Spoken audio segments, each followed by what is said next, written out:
Aleluia. Glória a Deus. Eu quero compartilhar uma palavra aqui nesta noite com os irmãos, utilizando o mesmo texto que li domingo passado, né? Mesmo texto que li domingo passado, 2 Coríntios, capítulo 1, né? A partir do verso 1 até o 11.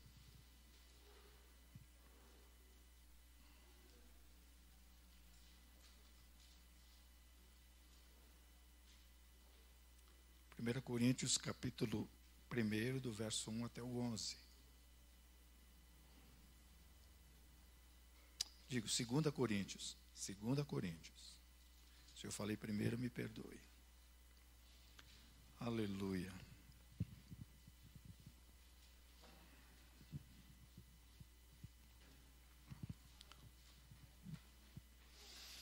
É um tempo de crescimento, amém, meus irmãos? Não só em questão de crescimento numérico, mas principalmente um tempo de crescimento em qualidade, em vida com Deus. Diz assim o texto: Paulo, apóstolo de Cristo Jesus, pela vontade de Deus, e o irmão Timóteo, a igreja de Deus que está em Corinto, e a todos os santos em toda a Acaia. Graça a vós outros e paz da parte de Deus nosso Pai e do Senhor Jesus Cristo. Bendito seja o Deus e Pai de nosso Senhor Jesus Cristo, o Pai de misericórdias e Deus de toda consolação. É Ele que nos conforta em toda a nossa tribulação, para podermos consolar os que estiverem em qualquer angústia, com a consolação com que nós mesmos somos contemplados por Deus. Porque assim como os sofrimentos de Cristo se manifestam em grande medida a nosso favor, assim também a nossa consolação transborda por meio de Cristo. Mas se somos atribulados, é para o vosso conforto e salvação. Se somos confortados, é também para o vosso conforto, o qual se torna eficaz, suportando vós com paciência os mesmos sofrimentos que nós também padecemos. A nossa esperança a respeito de vós está firme, sabendo que, como sois participantes dos sofrimentos, assim sereis da consolação. Porque não queremos, irmãos, que ignoreis a natureza da tribulação que nos sobreveio na Ásia, porquanto foi acima das nossas forças, a ponto de desesperarmos até da própria vida.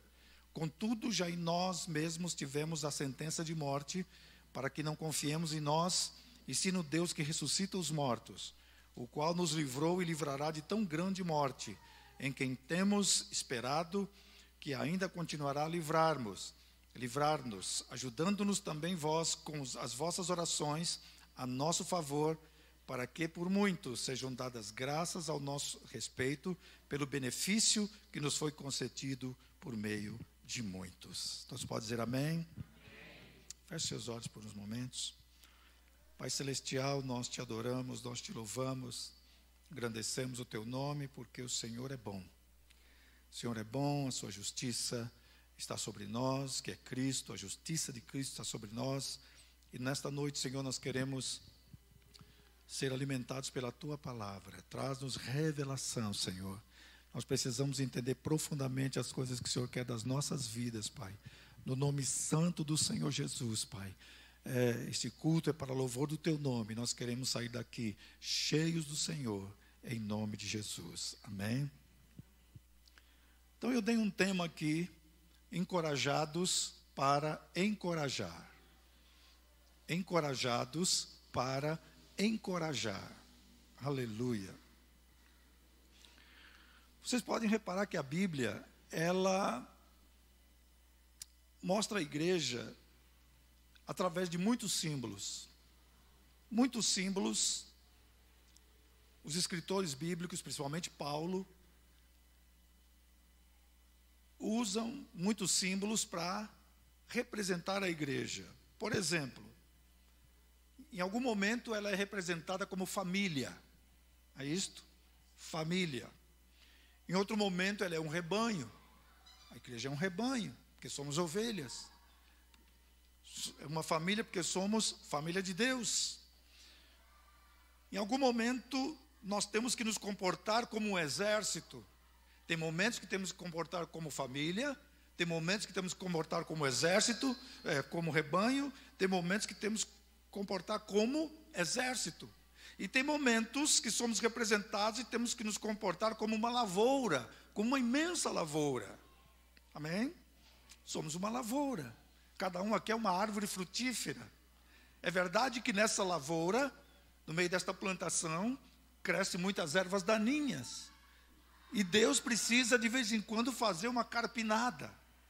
Deus de vez em quando precisa fazer uma limpeza de muitas ervas daninhas que estão crescendo e sufocando o crescimento das plantas. Né? Se carpina uma roça, é justamente por causa disso. Porque, dependendo do que se planta, com determinado tamanho, tem que se fazer uma carpina para que aquelas outras plantas, ervas daninhas que estão crescendo em volta da planta, não sugue as energias, os nutrientes que são delas. Por isso que tem que carpinar de vez em quando. Né? Lembro muito bem lá, eu vivi no sertão da Bahia até uma certa idade, não muita, né? Tinha, acho que, 3, 4 anos de vida quando vim para São Paulo, mas eu me lembro muito bem, né? O meu pai trabalhava na lavoura e via lá que tinha que carpinar o feijão, né? Que é uma planta baixa, e se crescesse ervas, outro tipo de planta ao redor dela, outro tipo de erva ao redor dela, sufocava e sugava os nutrientes que era para que o feijão crescesse bem. Né? Então nós somos uma lavoura. Então de vez em quando Deus está fazendo uma limpeza na nossa vida. Amém, irmãos? Amém? Glória a Deus. Em determinados momentos, a Bíblia fala que nós somos um exército, um edifício. Somos um edifício que Deus está construindo, que Deus está edificando, porque Ele mesmo disse: eu edificarei a minha. Então o Senhor está edificando a sua igreja. São muitos esses símbolos que são usados para representar a igreja, mas o que importa é que cada um de nós vivamos o estilo de vida representado por cada um destes símbolos. Quero dizer para os irmãos que o nosso estilo de vida é um estilo de dependência. Porque eu quero focalizar nesta noite, principalmente, família e rebanho. Família e rebanho. Família que depende uns dos outros e rebanho que depende do sumo pastor. Amém? Nenhum de nós pode caminhar sozinho. Alguém aqui pode caminhar espiritualmente sozinho?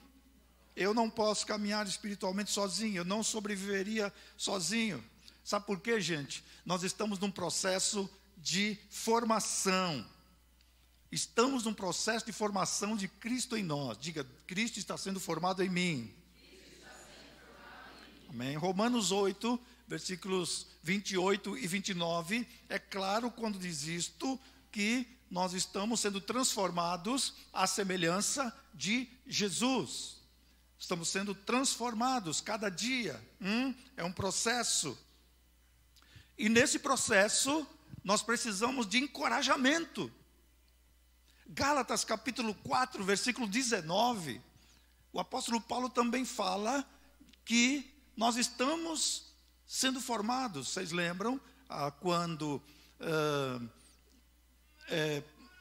ele escreveu a carta, aquele que costuma ler a Bíblia, viu quando Paulo quando Paulo escreveu aos Gálatas, que ele estava muito preocupado com os irmãos. Eles haviam abraçado a graça, haviam abraçado a salvação pela graça e estava voltando para a lei. Nós já estudamos sobre isso aqui, já ministramos bastante sobre isso. Em capítulo 4, verso 19, Paulo diz assim: meus filhos, por quem de novo eu sinto as dores de parto, até que Cristo seja formado em vós. Meus filhos, por quem de novo eu sinto as dores de parto, até que Cristo seja formado em vós. Então nós estamos neste processo. Aqui, dores de parto fala de discipulado. Alguém que tem cuidado de outro até que esta pessoa chegue ao conhecimento de Cristo, Cristo formado nesta pessoa, amém? Então, neste processo de formação de Cristo em nós necessitamos de encorajamento, precisamos ser encorajados pelos irmãos. Quem aqui não precisa de encorajamento? Ou melhor, quem precisa de encorajamento aqui? Todos nós precisamos. Diga, eu preciso de encorajamento, porque eu estou num processo de crescimento. Amém? Precisamos de encorajamento, porque nesse processo estão envolvidos pressões, lutas, tribulações, perseguições. Tudo isso está envolvido nesse processo de Cristo ser formado em nós. Os irmãos estão entendendo o que eu estou falando? Estão comigo aqui? Amém? Glória a Deus. Mas eu pergunto, quem pode encorajar? Quem pode encorajar? Vamos à palavra. Então nós vemos aqui que o apóstolo Paulo começa a epístola saudando, como sempre, é uma saudação comum, que ele faz em quase todas as suas cartas, porque não dizer em todas. E o versículo 2 principalmente diz assim: graça a vós outros, e paz da parte de nosso Deus, da parte de Deus, nosso Pai, e do Senhor Jesus Cristo. Primeiro, então, quem pode encorajar é quem experimentou a graça e tem paz. Quem experimentou a graça e tem paz. O produto da graça é paz. Quem não experimenta a graça não consegue viver em paz. Quem experimentou a graça consegue viver em paz, porque entendeu que pela graça os seus pecados foram perdoados. Entende que pela graça, por causa da graça, não há mais nenhuma condenação, não há mais nenhuma acusação, porque nós estamos debaixo da graça. Então agora você tem paz para aconselhar algum irmão que porventura em algum momento esteja perturbado debaixo de alguma acusação. Quando algum irmão porventura estiver debaixo de alguma acusação, se algum de nós, ou nós que já experimentamos a graça do Senhor, podemos dizer: meu irmão, não fique debaixo dessa acusação, tenha paz. Cristo morreu por você. Não há mais nenhuma condenação para você, porque agora você está em Cristo Jesus. Diga, eu estou em Cristo Jesus. Por isso, eu tenho paz, porque experimentei a graça e nenhuma condenação há mais contra mim. Então, como eu disse, deixa eu repetir, entendemos que a paz é produto do desfrutar da graça. Eu te pergunto, você está desfrutando da graça? Amém? Se não está, comece a desfrutar pela fé. Diga, Deus, pela fé eu tomo posse da graça. Eu tomo posse. Amém? Eu quero dizer para os irmãos que paz não significa ausência de tribulação. Quando você está desfrutando da graça, mesmo no meio da tribulação, você tem paz. Mesmo no meio da tribulação, você tem paz. Esse é o diferencial. Sabe por quê? É lógico que nos nossos dias, é verdade que nos nossos dias algumas pessoas estão chegando ao ponto máximo do desespero e tirando a sua própria vida. Mas eu quero dizer para os irmãos que quando nós temos esta confiança na graça do Senhor, a graça do Senhor é sobre nós, como nós cantamos aqui agora mesmo. A luta vem, a dificuldade vem, a situação está difícil, você não sabe para onde correr, mas pelo fato de você estar na graça, você tem paz. Esse é o diferencial do mundo. Esse é o diferencial. Você não precisa de drogas, você não precisa de bebida alcoólica, você não precisa de nada, você não precisa viver no pecado para ter paz, porque você está cheio da graça. Diga, eu estou cheio da graça, por isso eu vivo em paz. Aleluia. Então, se você está vivendo assim, você pode encorajar. Você pode encorajar outro irmão. E o Senhor nos chamou dentro dessa mutualidade, isto é, encorajar uns aos outros. Primeiro ponto. Vamos ver os versículos 3 e 4. Eu peguei uma tradução aqui muito bacana. Versículos 3 e 4 do capítulo 1 diz assim: Bendito seja o Deus e Pai de nosso Senhor Jesus Cristo, Pai da compaixão, o Deus de todo encorajamento. Sabia que Deus é o Deus de encorajamento? Aleluia. Se você não sabia, fique sabendo. Ele não é um Deus que quer matar você. Ele não é um Deus que quer acabar com você. Ele quer te dar encorajamento, para você continuar caminhando, para você continuar fazendo aquilo para o qual Deus te destinou, amém? Posso até dizer aquilo que Deus te predestinou. Deus de todo, Pai da compaixão e Deus de todo encorajamento. Porque lá na língua original, irmãos, aqui o texto que fala sobre consolação, a palavra consolação também pode ser encorajamento, que nos encoraja em toda a nossa aflição, para que possamos encorajar os que estão em toda aflição, por meio do encorajamento com que somos encorajados por Deus. Quer dizer para vocês que Deus não está apático, indiferente ao seu sofrimento, ao nosso sofrimento. Ele é um Deus de encorajamento, é o Pai de misericórdias. Aleluia. O que menos nós encontramos nesse mundo que estamos vivendo é misericórdia. Mas Deus é um Deus de misericórdia. Diga, o meu Deus é um Deus de misericórdia. Aleluia. Deus, ele não só não é e nem está apático, mas ele é simpático a você. Ele é simpático. Ele é empático. Deus de tal modo simpatizou em nós. Ele não é apático, mas ele é simpático e empático. Ele sabe o que você está sofrendo hoje. Ele sabe o momento que você está sofrendo. Ele sabe de tudo. Às vezes estão dizendo assim: será que Deus não está contemplando o que eu estou passando? Sim, Ele está passando, Ele sabe. Ele sabe até onde você aguenta suportar dificuldade. Ele conhece você melhor do que você mesmo. 1 Coríntios capítulo 10, verso 13 diz assim: que não veio sobre nós tribulação que não fosse humana.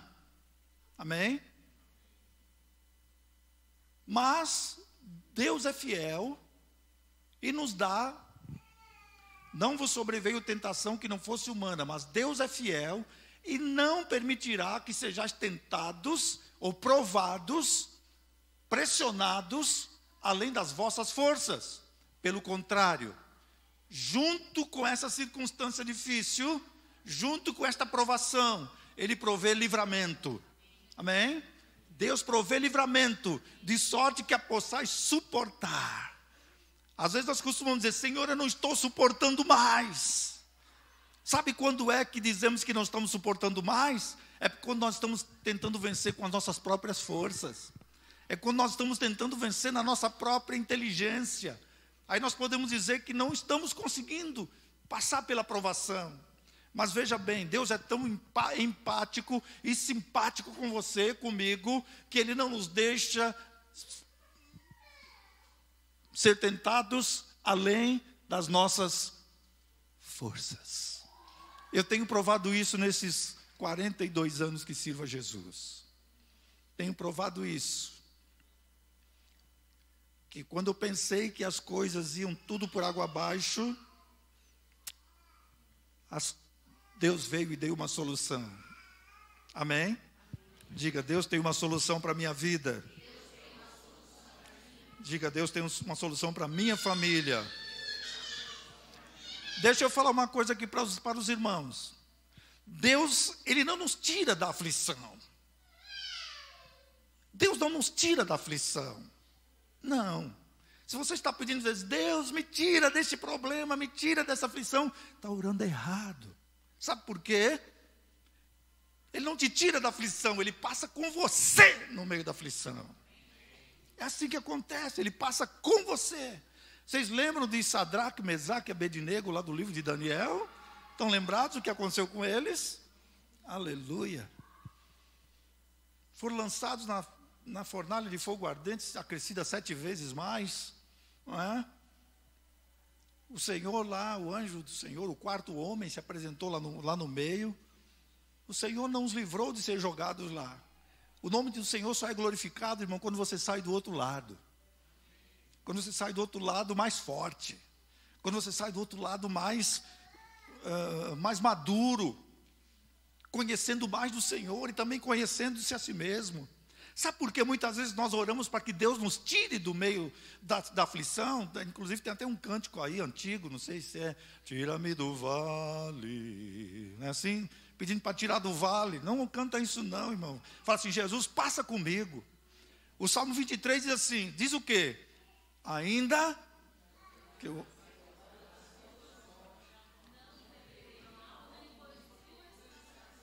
Amém. Então não tema nem o mal, o Senhor está com você. Diga, Deus está comigo no vale. Diga, eu sairei do outro lado, mais experiente, mais fortalecido, mais maduro, mais ampliado. Aleluia, é isso que Deus quer para nós, meus irmãos, amém? Aleluia, glória a Deus. Então Deus não nos tira do meio da tribulação, Ele passa comigo. Ele passa com você. Isaías 43, versículos 1 e 2 diz o quê? Isaías capítulo 43, versículos 1 e 2. Glória a Deus. Um texto bem conhecido dos irmãos. Mas agora se diz o Senhor que te criou, ó Jacó. Amém? E que te formou, ó Israel. Não temas, não tenha medo, não te preocupe, porque eu te remi. Chamei-te pelo teu nome, tu és meu. Verso 2. Quando passares pelas águas, eu vou te tirar de lá. Eu serei contigo. Quando pelos rios, eles não te submergirão. Você não vai morrer afogado, não precisa se preocupar. Quando passares pelo fogo, não te queimarás, nem chama arderá em ti. Essa é a promessa que temos do Senhor, de passar conosco pelo meio das tribulações. É isto, aleluia. Então temos esta promessa de que Deus passa conosco pelo meio das dificuldades. Aleluia. Você não está orando para crescer, você não está orando a Deus para amadurecer, não está falando com o Senhor, Senhor, eu quero mais de ti. Então, é por aí.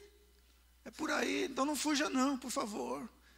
Não comece a cantar, Jesus, tira-me do vale.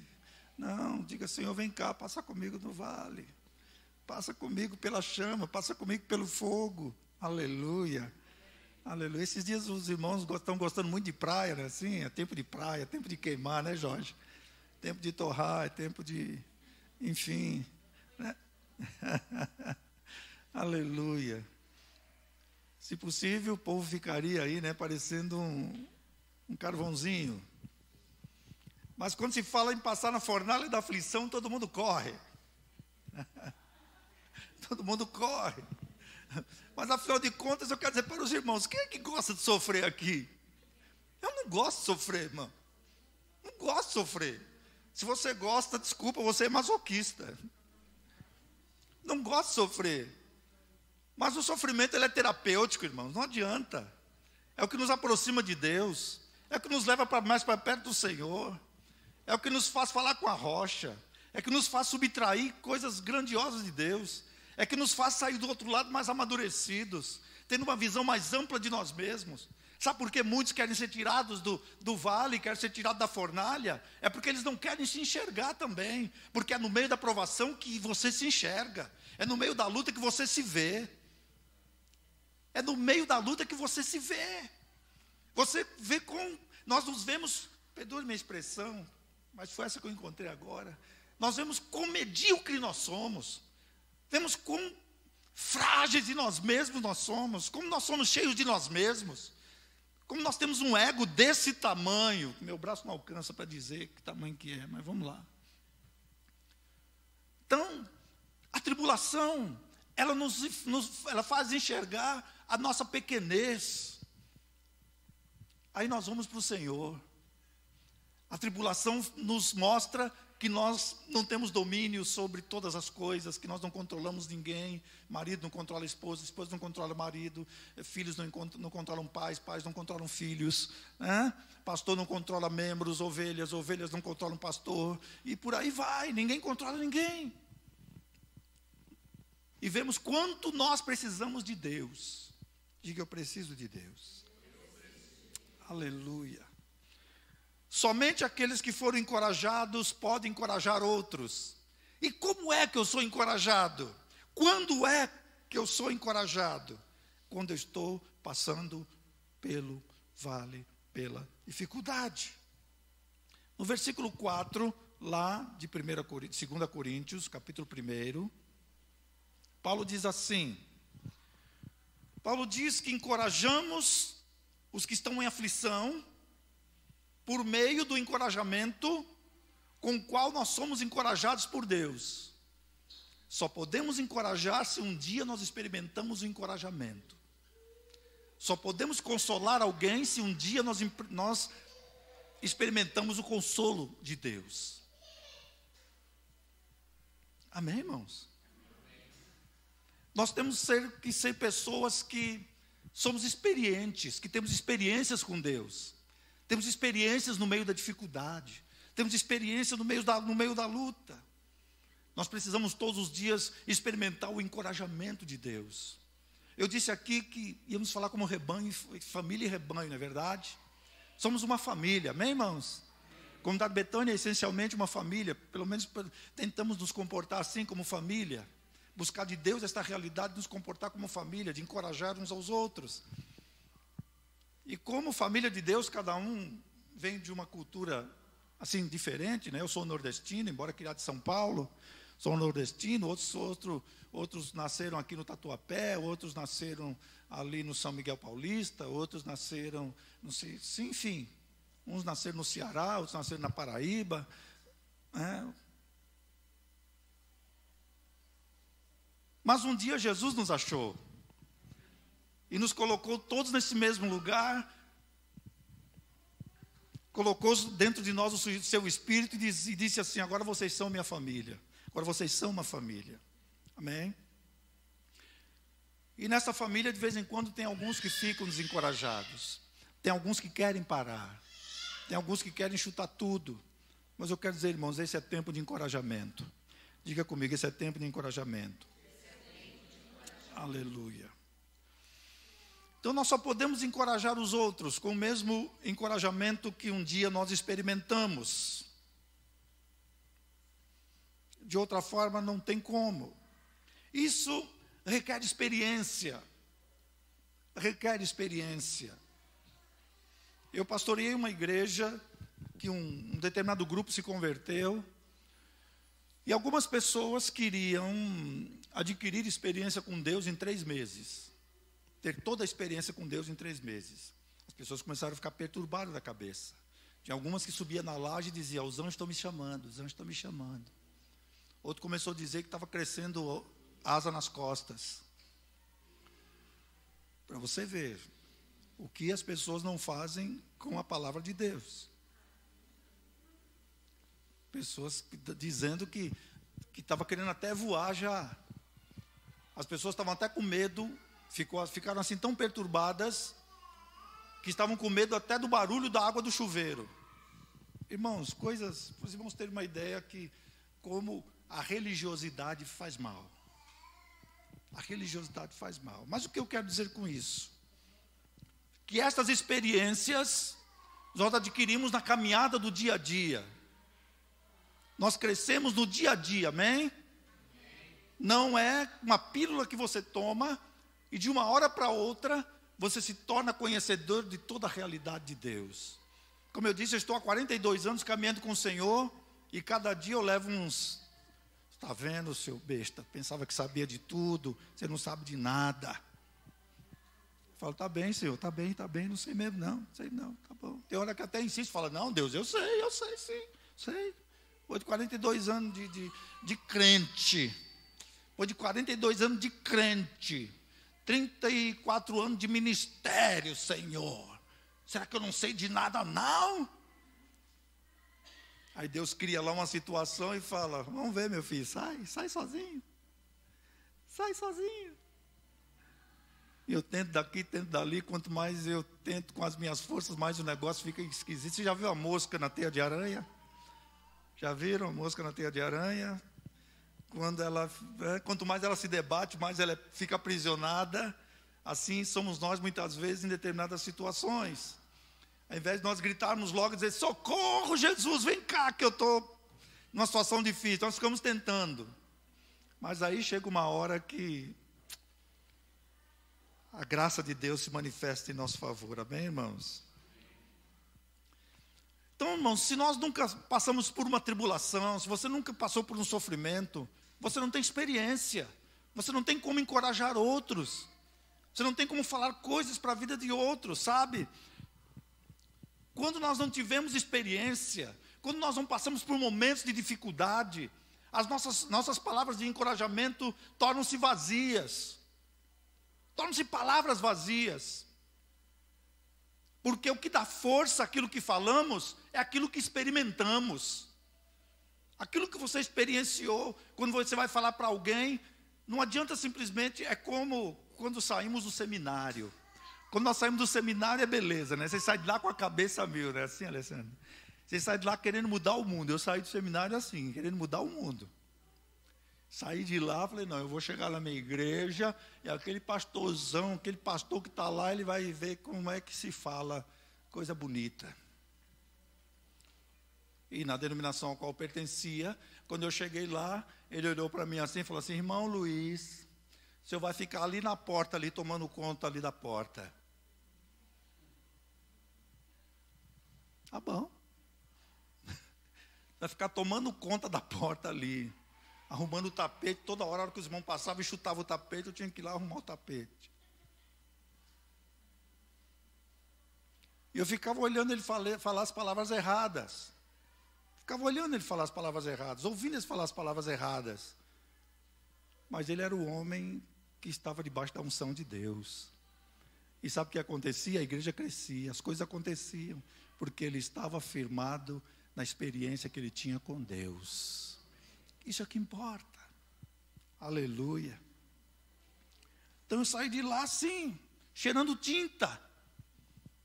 Porque no seminário você fala muita coisa, todos ali estão com a mesma cabeça, mas quando você parte para a realidade da igreja, quando você parte para a realidade do dia a dia, que você vai trabalhar com gente é ruim. Trabalhar com gente é problema.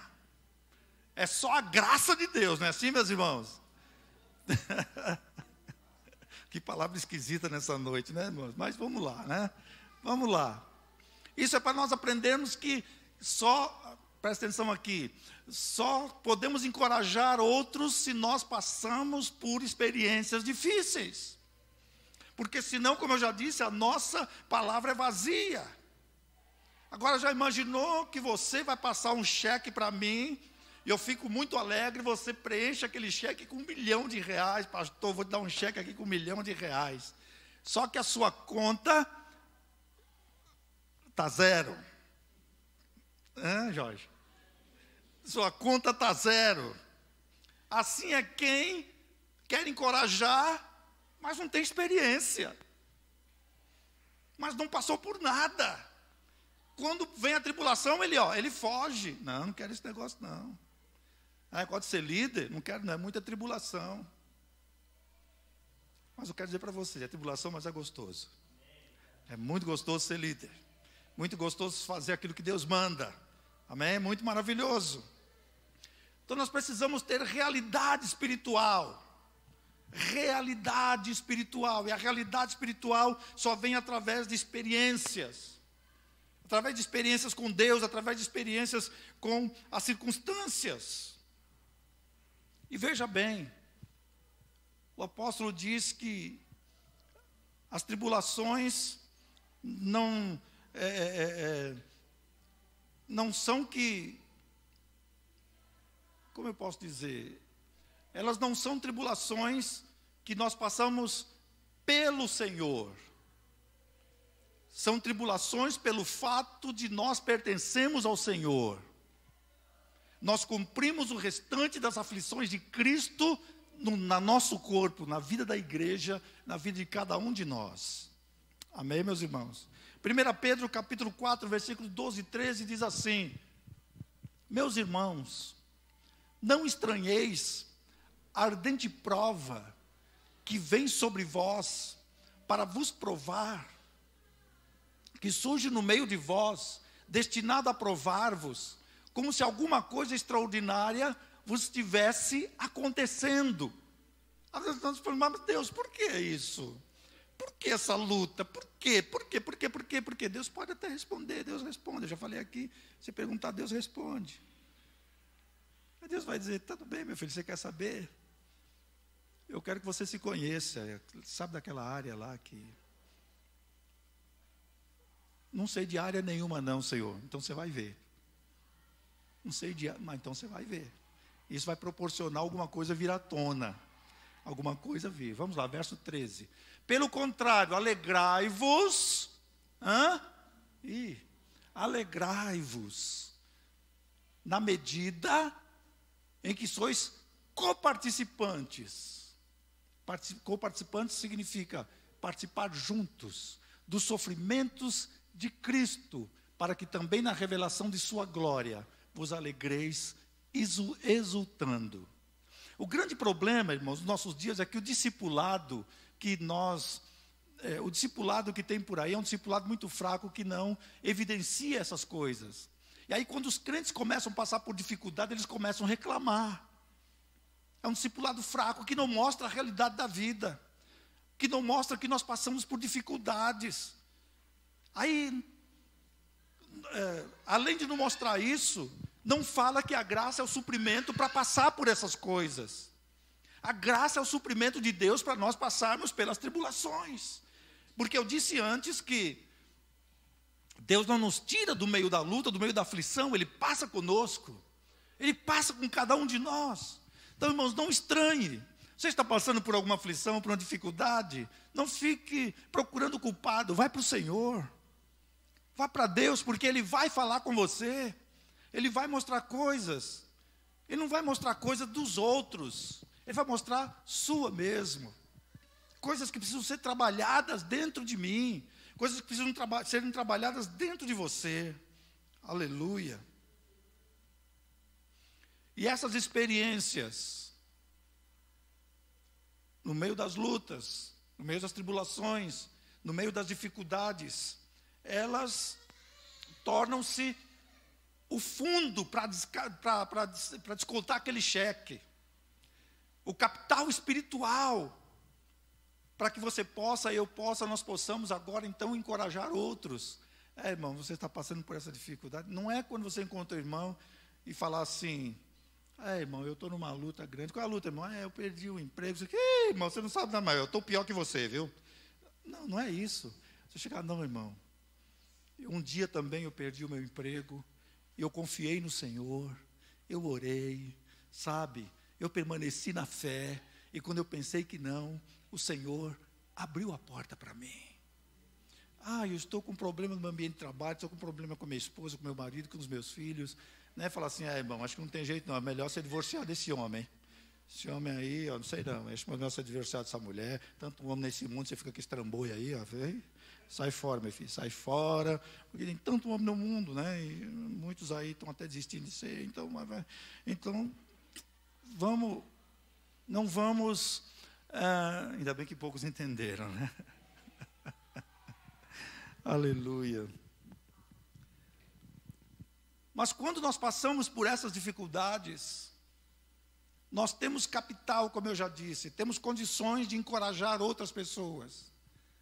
E a vida da igreja é esse encorajamento mútuo.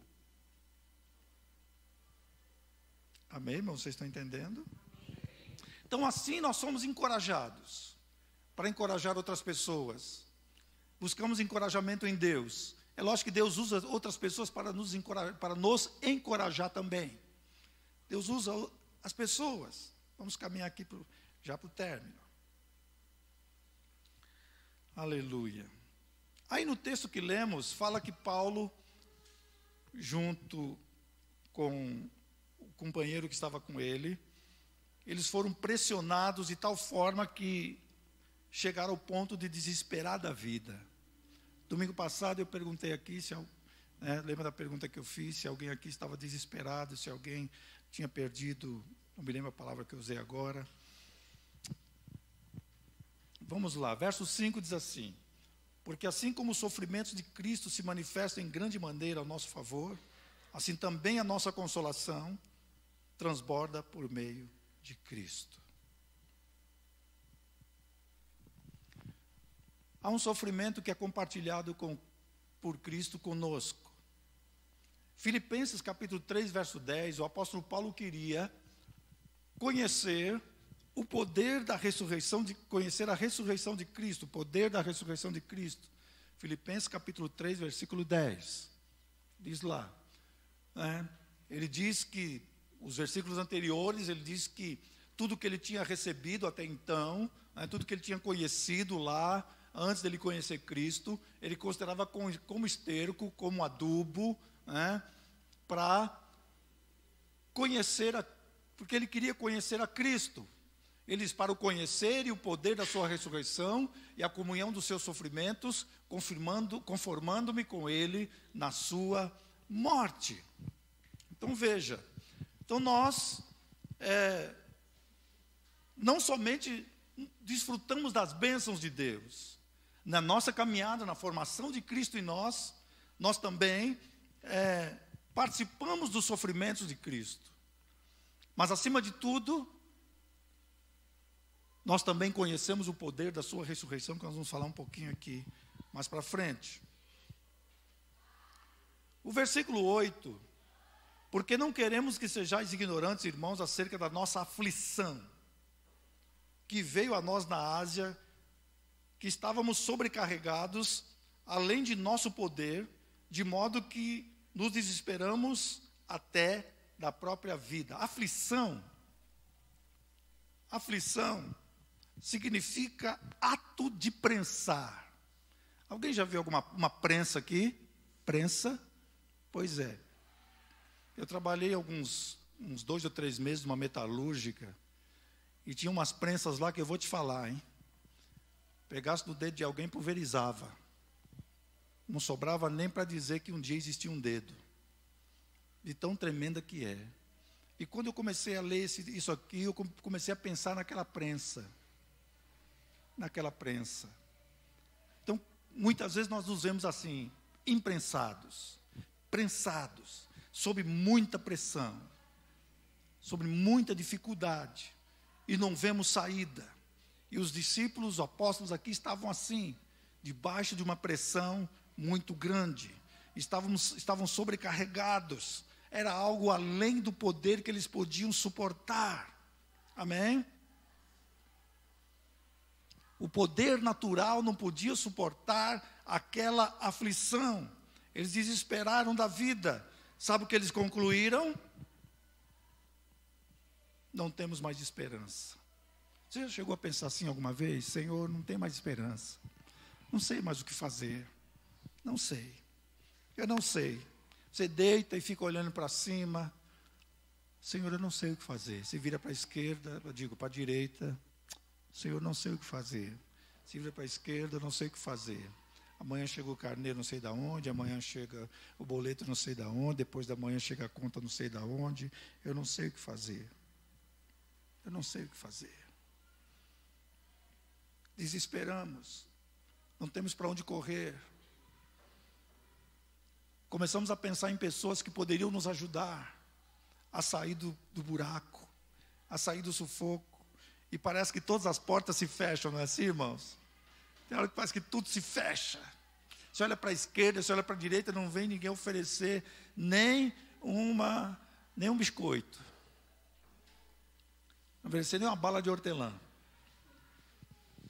Nem um house. E custa R$1 ali na estação. Ninguém veio oferecer nada. Aí você fala assim, ninguém me ama nessa igreja. Não é assim? Ninguém me ama nessa igreja.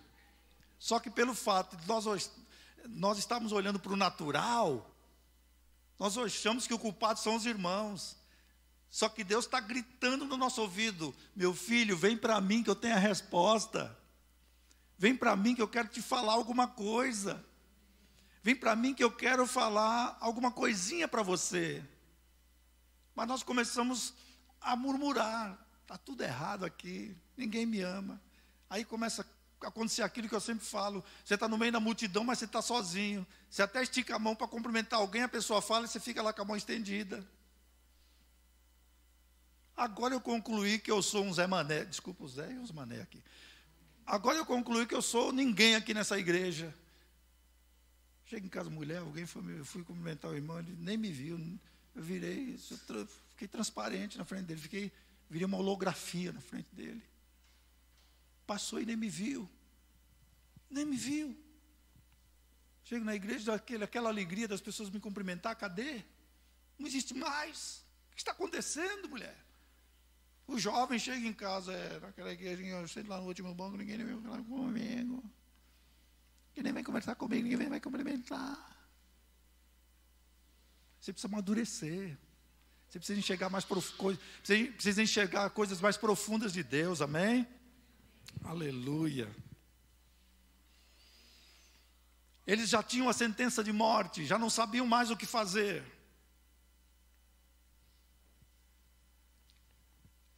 Foram levados ao extremo, para não terem mais nenhuma confiança em si mesmos, para não confiarem mais em si mesmos. Muitas vezes, ou na maioria das vezes, em tribulações, Deus nos leva no ponto máximo das nossas forças. Eu digo sempre que Deus é um Deus de extremos.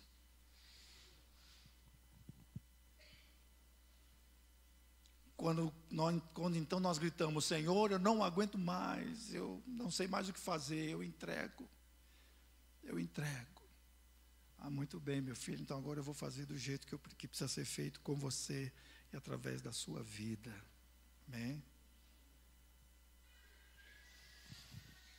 Quando nós passamos por tudo isto, quando nós passamos por todas estas lutas, quando nós passamos por todas essas dificuldades, passamos por todas essas prensas, saímos do outro lado, o Senhor nos conduz por todas essas dificuldades. Aí então, Deus nos dá um ministério, porque o ministério, irmãos, ele é forjado assim, não é um título que se recebe, é uma condição que se adquire no meio da dificuldade com Deus. Assim é o ministério. Eu me lembro muito bem, dentro da hierarquia, de onde eu comecei a andar no ministério, lá tinha auxiliar interno, auxiliar de escala, diácono, presbítero, evangelista e pastor. Tinha que passar por esses 6 pontos. 6 pontos. E quero dizer uma coisa para os irmãos. Cada um desse nível era um tipo de provação. Pastor, até para eu ser um auxiliar interno, para varrer a igreja, para limpar banco, tinha prova? Tinha. Para ser um auxiliar de escala, para entrar na escala, para depois, tinha. Quando eu fui a diácono, foi um tipo de prova, foi um tipo de luta, foi um tipo de prensa. Quando eu fui a presbítero, meu Deus do céu. Quando eu fui a evangelista, só a graça. E muita. Quando eu fui ser consagrado a pastor, Jesus. Como digo sempre, Jesus dos crentes. Você vai passar por coisas, passei por coisas inomináveis, acusações as mais terríveis que vocês possam imaginar, contra a minha moral, contra a minha vida, enfim. contra o meu caráter.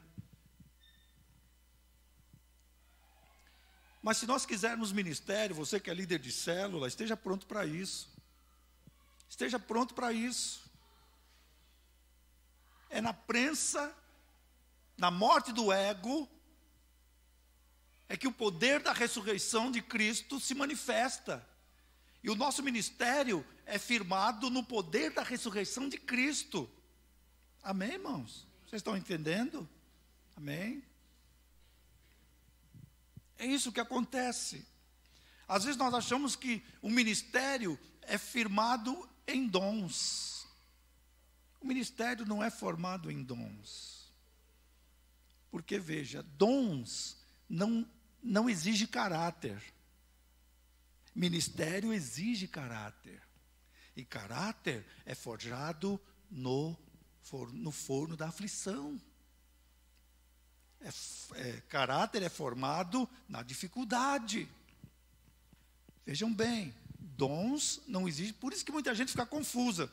Mas eu não entendo, aquela pessoa faz isso, depois ela chega, faz isso, faz aquilo e tal, e até prega, e ora, Jesus cura.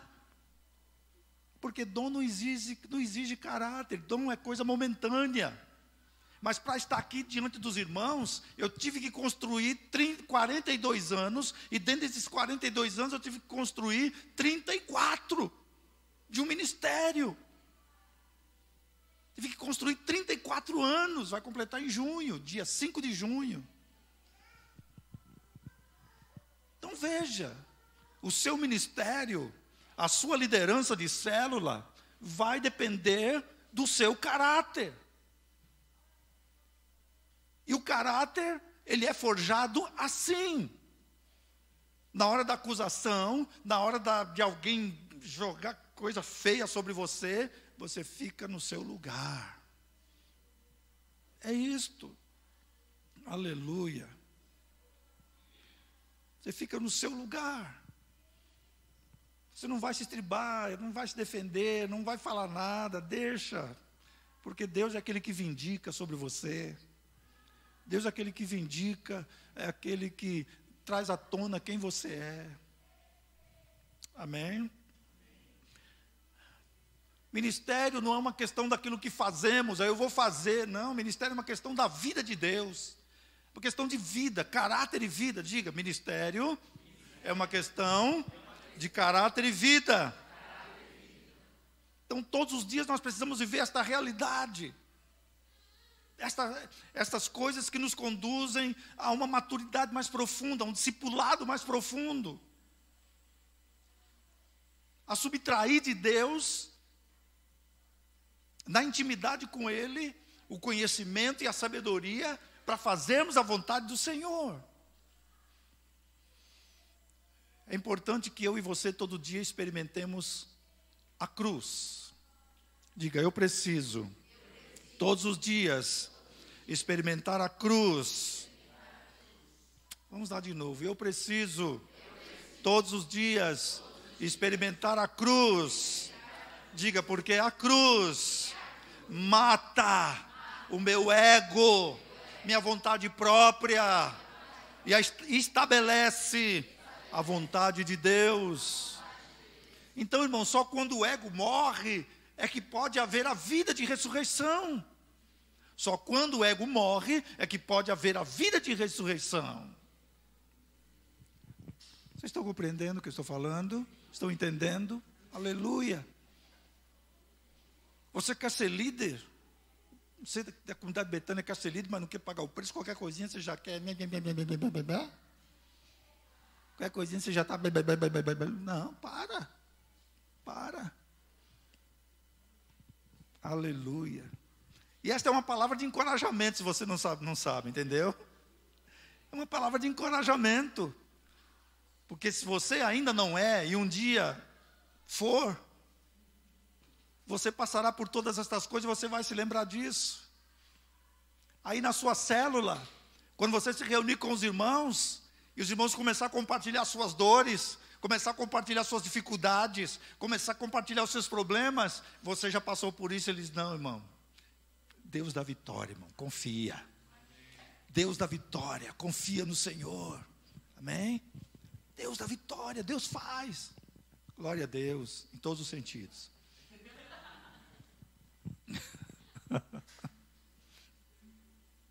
Aleluia.